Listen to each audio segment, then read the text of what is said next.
probablemente una de las conversaciones que más escuchamos entre mujeres tenga que ver con el peso. Que si he cogido un kilito de más, que si he cogido 7, que si he cogido 15, que la menopausia no me devuelve a mi estado original. Pero lo malo es cuando esto se convierte en un problema de salud grave por sobrepeso incontrolado. Y cuando estás hasta el moño, si eres mujer, puedes estar hasta el moño también siendo hombre, de buscar dónde puede estar la solución a través de dietas, especialistas y demás. Pero no la encuentras. Puede haber otros motivos que no tengan nada que ver con la dieta, pero bueno, ya sabiendo todo esto, lo que vamos a hacer es buscar a Laura García Filia Cabrera, adjunta de la Unidad de Obesidad y Unidad de Cirugía General y Digestiva de las clínicas Mediquadis Medical Institute. Y vamos a preguntarle cómo podríamos cortar por lo sano con esto. Estás en el canal Nexo Salud y soy Elisa.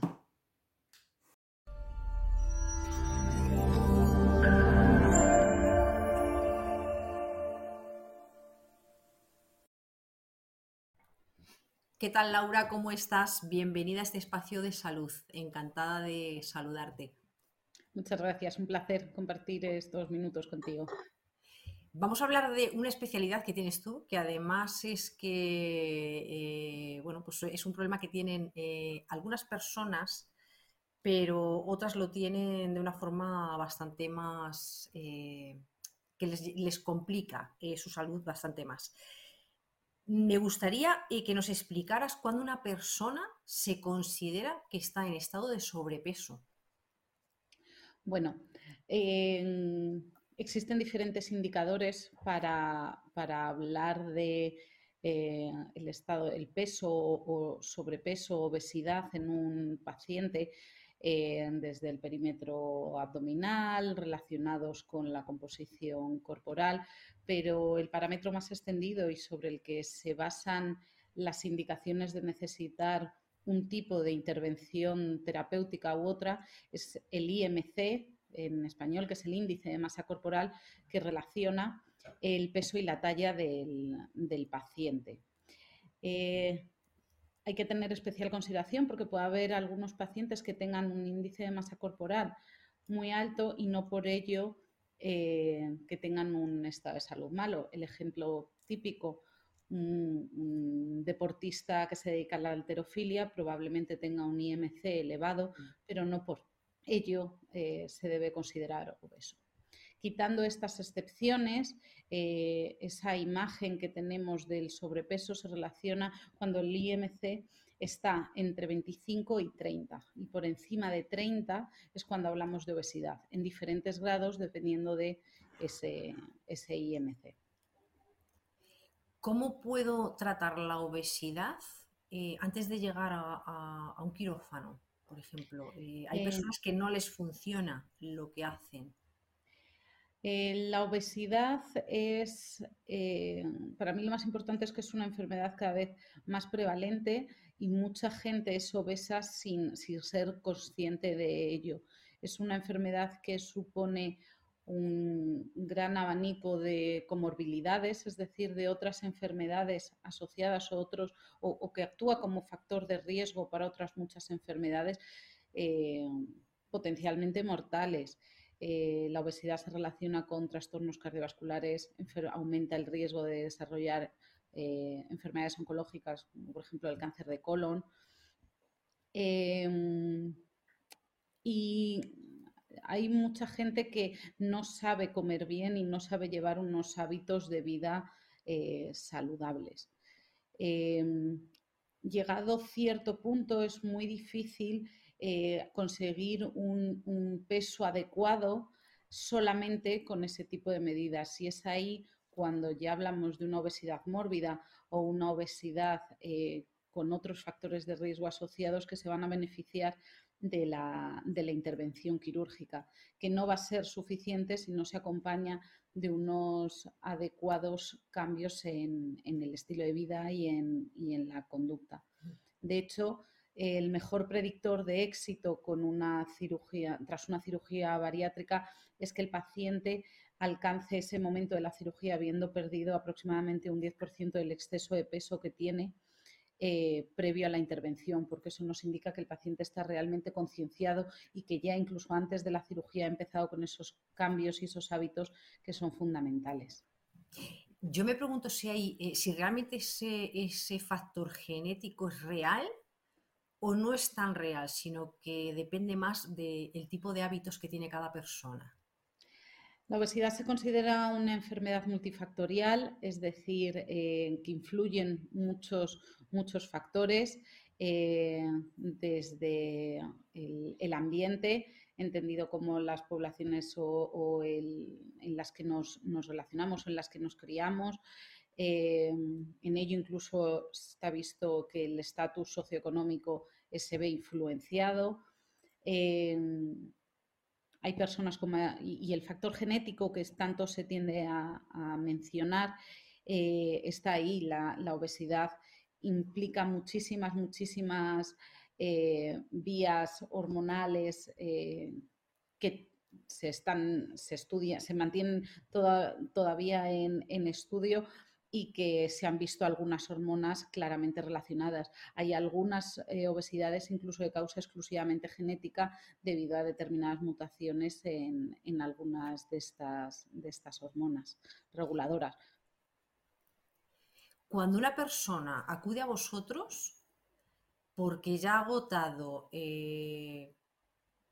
todos los medios y recursos a su alcance para perder peso, ¿cómo trabajáis esa obesidad a nivel quirúrgico? Por ejemplo, tenéis algo que es el bypass gástrico y me gustaría que me explicaras en qué consiste.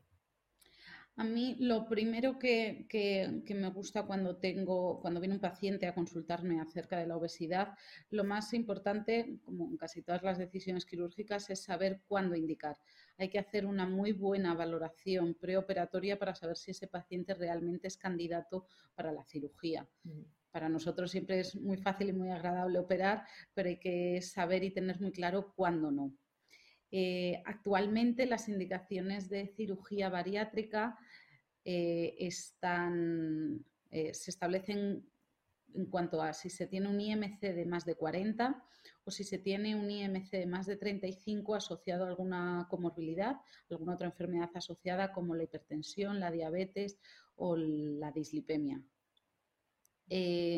Teniendo a ese paciente ya seleccionado, hay que completar la evaluación preoperatoria con una adecuada evaluación psicológica para que el paciente, saber que el paciente es candidato a ello, que está en una situación estable, en el caso que, por ejemplo, tenga alguna enfermedad psiquiátrica.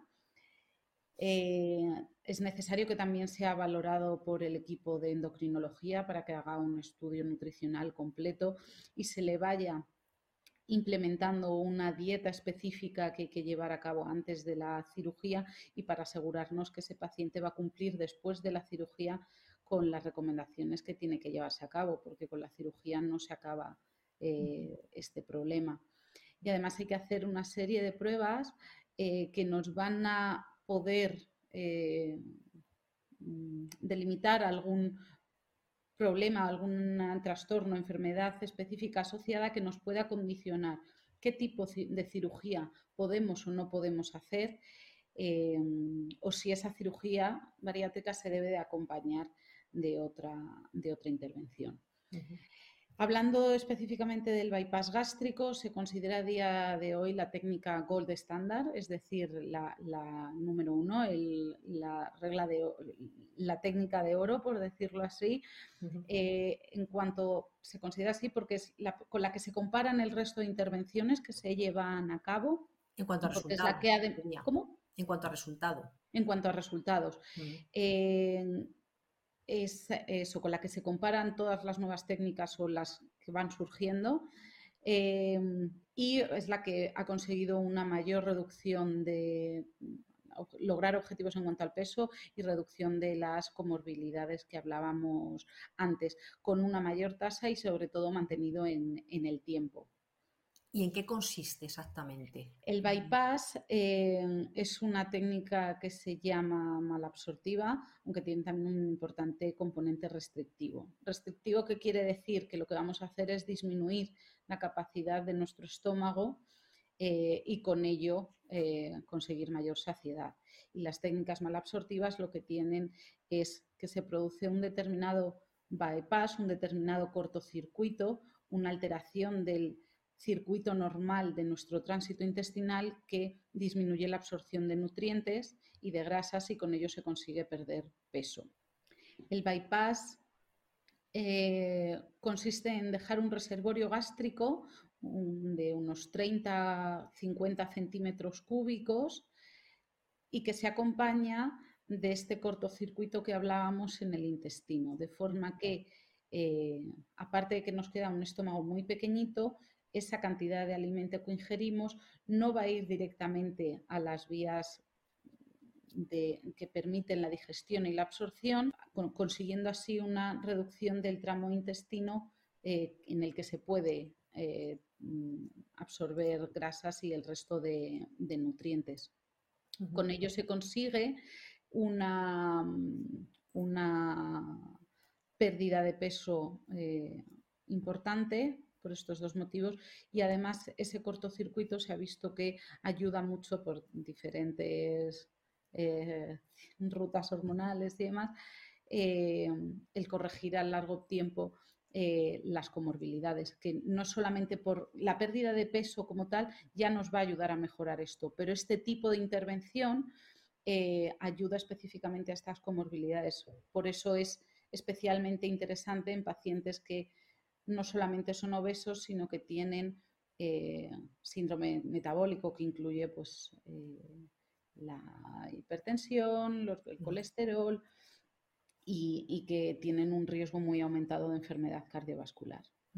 Es hasta así, se ha estudiado esto tanto hasta el punto de que se han creado como un bypass específico orientado a controlar no tanto la pérdida de peso, sino a controlar, por ejemplo, la diabetes, que es lo que se llama, no es cirugía bariátrica, sino cirugía metabólica y que está en bastante auge. Y está orientado eso, a conseguir controlar con una cirugía una enfermedad como la diabetes sin que necesariamente haya una obesidad asociada. Entiendo que es una cirugía abierta, pero ¿qué tipo exactamente de cirugía? No, la cirugía, entendida como en cualquier procedimiento, hay dos formas de operar al paciente, por vía abierta, que implica incisiones amplias en las que se expone totalmente el abdomen, o la cirugía laparoscópica, que lo que permite es realizar pequeñas incisiones a través de las cuales se insufla gas ampliando la cavidad abdominal y que nos permite a nosotros operar con una serie de pinzas y una cámara, consiguiendo con ello una recuperación mucho mayor. A día de hoy, el patrón y la regla de oro establecida para la cirugía de la obesidad es que debe ser un abordaje laparoscópico, no abierto, salvo situaciones muy excepcionales de pacientes muy concretos que tengan algunas cirugías previas muy grandes o cosas así. Sino el abordaje siempre va a ser laparoscópico, consiguiendo con ello una recuperación mucho mayor, hasta el punto que habitualmente los días de ingreso por este tipo de cirugías están entre los 2 y 3 días. ¿Tiene algún tipo de riesgo después de la operación o tiene un riesgo bajo? No existe ningún procedimiento quirúrgico exento de riesgos. Claro. Ninguno. Dentro de ello hay que ver las complicaciones específicas derivadas del propio bypass y que no se pueden evitar, y luego las complicaciones como tal entendidas. El paciente que se somete a un bypass gástrico, como consecuencia de parte de esa mala absorción que estamos buscando, también puede tener una serie de déficits nutricionales que se van a tener que suplementar y reponer y por eso es tan importante el seguimiento conjunto con endocrinología y nutrición. Y que se pueda acompañar incluso también con diarreas en los primeros tiempos después de la cirugía. Lo que es como tal complicaciones propias de la cirugía, pues como yo digo, siempre es lo mismo, pero en diferente zona. Cualquiera de esas zonas de sutura y de grapado que tenemos que hacer en el intestino y en el estómago pueden sangrar o pueden no cicatrizar adecuadamente, produciendo una fuga intestinal que necesite una reintervención. Pero al final entiendo que hay más riesgos estando en sobrepeso que Desde luego, este sometiéndote a tipo de complicaciones no superan, yo creo, el claro. 3%, más o menos así, de todas las intervenciones que se hacen de obesidad. Y desde luego el riesgo que supone esta enfermedad, la obesidad, porque hay que entender que es una enfermedad que supone un estado proinflamatorio en el que aumenta el riesgo de desarrollar eso, infarto, eh, enfermedades oncológicas, eh, complicaciones osteoarticulares muy graves y, por supuesto, sin olvidar el estigma social y las consecuencias psicológicas que pueden tener el sobrepeso. El tiempo de una intervención de este tipo me imagino que variará Sí, en función de algunos factores.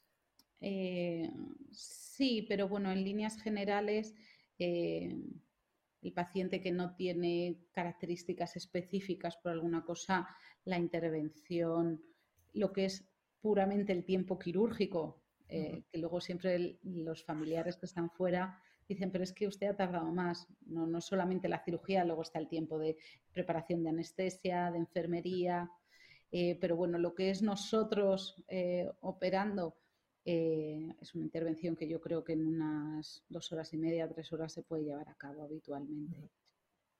Me imagino que evidentemente anestesia general. Sí, necesita una anestesia general. No es necesario sondaje vesical del paciente Ujú. y es muy importante no solamente lo que nosotros hacemos en el quirófano, sino lo de que todo el equipo que nos rodea, la adecuada posición en quirófano, la colaboración por parte de anestesia que nos ayuda con algunas sondas orogástricas en algunos momentos de la cirugía, personal de enfermería entrenado que sepa adelantarse un poquito a lo que podamos necesitar y bueno, eso, un equipo multidisciplinar que esté bien enseñado en este tipo de procedimientos. Ujú. ¿Qué hospitalización requiere? ¿Cuántos días de hospitalización? Si no hay ninguna complicación, la estancia hospitalaria es de unos 3 días para el bypass gástrico. En otras técnicas incluso hay veces que es un poquito menos. Y en el tiempo de recuperación, ¿cuándo puede una persona volver a su situación normal de alimentarse con los hábitos de siempre, de hacer una vida Es, normal? ¿Cuánto tiempo ese es tarda? el primer error. Volver a los hábitos de siempre es lo que hay que evitar, Mm. porque es lo que le han llevado probablemente a esa situación. Eh, Hay que, aún así, para el bypass gástrico se lleva una dieta líquida por lo menos durante 7-10 días y más adelante se van introduciendo dieta en forma de purés en la que el contenido de esos purés va variando a medida que van avanzando las semanas. Y todo, por supuesto, de la mano de un endocrino y un nutricionista. Ujú. Todas Y, estas indicaciones se le explican al paciente antes de operarse para que él pueda claro, eh, leer toda la información y consultar las dudas antes de llegar al momento de la cirugía. con respecto a la edad, por ejemplo, ¿sería un detonante como para entrar en un quirófano o no? ¿Y los riesgos? Siempre, clásicamente, se ha hablado que la cirugía bariátrica debía ser para mayores de por lo menos 16, 18 años y para no mayor de 65 años. Pero los últimos estudios avalan la importancia de la cirugía bariátrica en casos seleccionados de pacientes de más de 65 años y muy importante en la adolescencia. O sea que en la adolescencia, incluso aunque estés en proceso de desarrollo, se podría aplicar perfectamente un tipo de cirugía. Sí, seleccionando bien los casos, estudiando bien a los pacientes, desde luego que hay cada vez más obesidad infantil y se ha visto que el tratamiento precoz adecuado impide el desarrollo de complicaciones y todas estas comorbilidades que llevamos hablando un rato, que van a aparecer de forma muy precoz y que pueden suponer un grave problema de salud en los niños. ¿Cuánto tiempo vas a tardar en perder y cuántos kilos?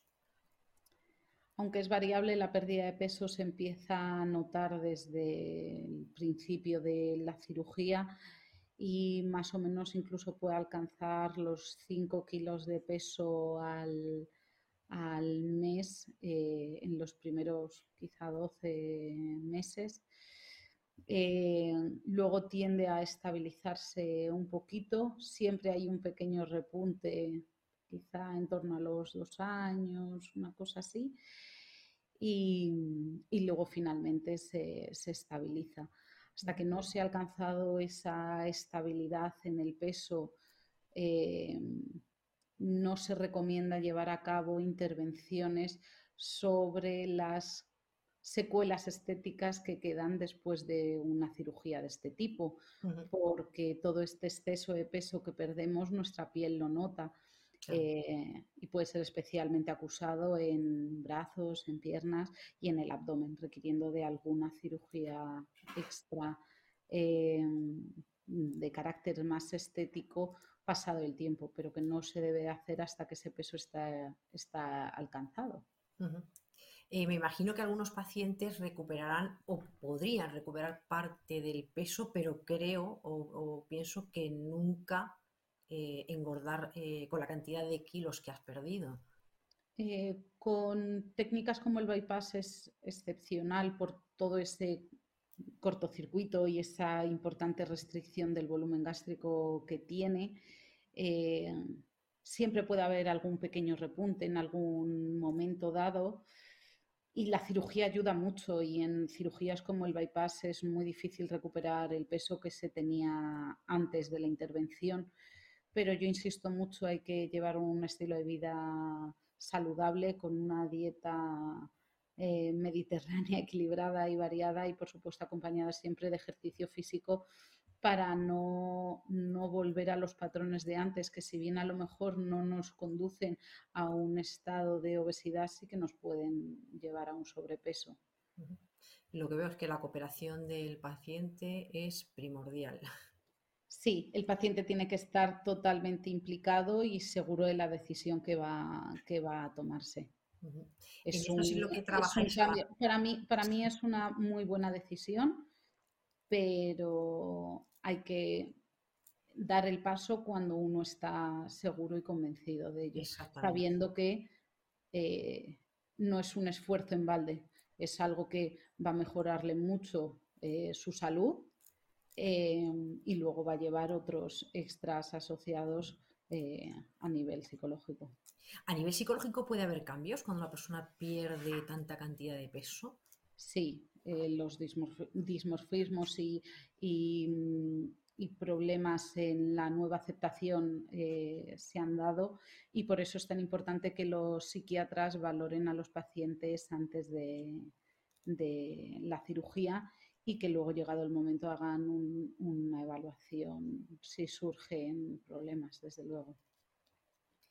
Pues muy interesante el bypass gástrico como una opción para acabar con la obesidad. Pues muchas gracias por este espacio, este tiempo que nos has dedicado y muy completo, muy interesante.